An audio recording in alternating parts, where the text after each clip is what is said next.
Pourquoi certaines personnes ne veulent pas que tu réussisses, même celles qui t'aiment? Si tu sens un sabotage subtil de la part de tes proches, si leur soutien semble faux, je vais te révéler une vérité difficile. Certaines personnes ne veulent pas que tu réussisses, même celles qui t'aiment. Tu partages une bonne nouvelle, une vraie, quelque chose dont tu es fier. Tu t'attends à de l'enthousiasme, à de la célébration, à de la joie pour toi. Mais ce que tu reçois, un sourire crispé. Ah, cool, un truc distant, un silence bizarre. Ou pire, des remarques déguisées en inquiétude. Tu es sûr que c'est une bonne idée? Tu ne crois pas que c'est un peu risqué? Oui, mais tu as pensé à toutes les imprévus? Ça ne marchera pas.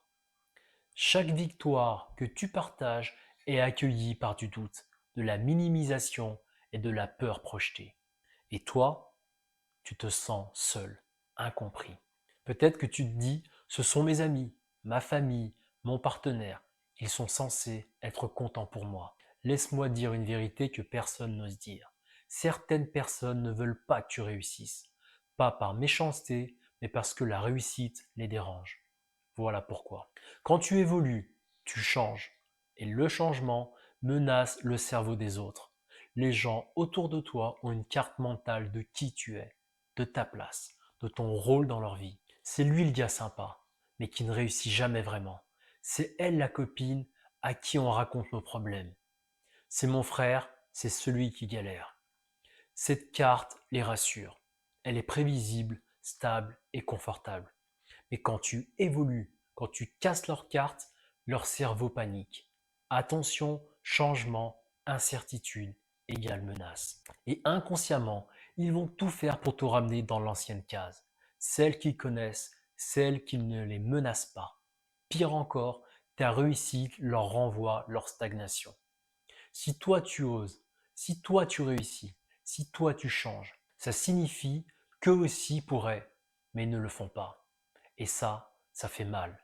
Alors, inconsciemment, ils préfèrent te saboter plutôt que d'affronter leur propre lâcheté. Chaque personne vibre sur une certaine fréquence et les gens cherchent inconsciemment à maintenir leur entourage sur la même fréquence qu'eux. C'est un mécanisme de survie tribale. Si tout le monde vibre pareil, on reste ensemble, on est en sécurité. Et quand toi, tu élèves ta fréquence, tu réussis, tu évolues, tu t'épanouis, eh bien, tu crées un écart. Et cet écart fait peur à ceux qui restent sur l'ancienne fréquence. Ils sentent inconsciemment, il part, il s'éloigne, il va nous laisser derrière. Alors, ils essaient de te tirer vers le bas, pas par méchanceté, par peur. Ta lumière leur rappelle qu'ils sont dans l'ombre. Et au lieu de s'élever avec toi, ils préfèrent t'éteindre. Ils préfèrent éteindre ta lumière pour que l'ombre soit plus confortable. C'est le syndrome du crabe dans le seau. Un crabe essaie de sortir, les autres les tirent vers le bas. Pas parce qu'ils te détestent, mais parce qu'ils ont peur d'être seuls dans le seau. Imagine que tu vis dans une grotte avec un groupe. Vous avez toujours vécu dans le noir. C'est tout ce que vous connaissez. Un jour, tu découvres une sortie, tu vois la lumière, le soleil, l'immensité. Tu reviens excité. Hé les gars, il y a un monde incroyable dehors, venez voir. Mais eux, ils ont peur de la lumière. Elle les aveugle. Elle remet en question tout ce qu'ils connaissent. Alors, au lieu de te suivre, ils te disent: c'est dangereux dehors, on est bien ici.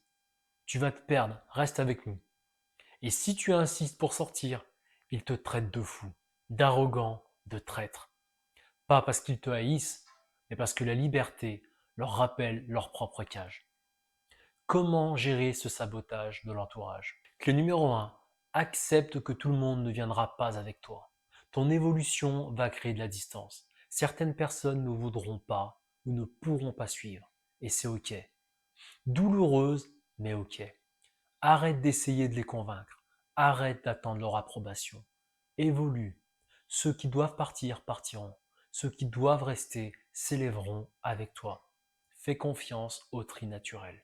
Clé numéro 2. Arrête de partager tes victoires avec ceux qui les minimisent. Protège ton énergie. Si quelqu'un a prouvé qu'il ne peut pas célébrer ta réussite, arrête de lui donner cette information.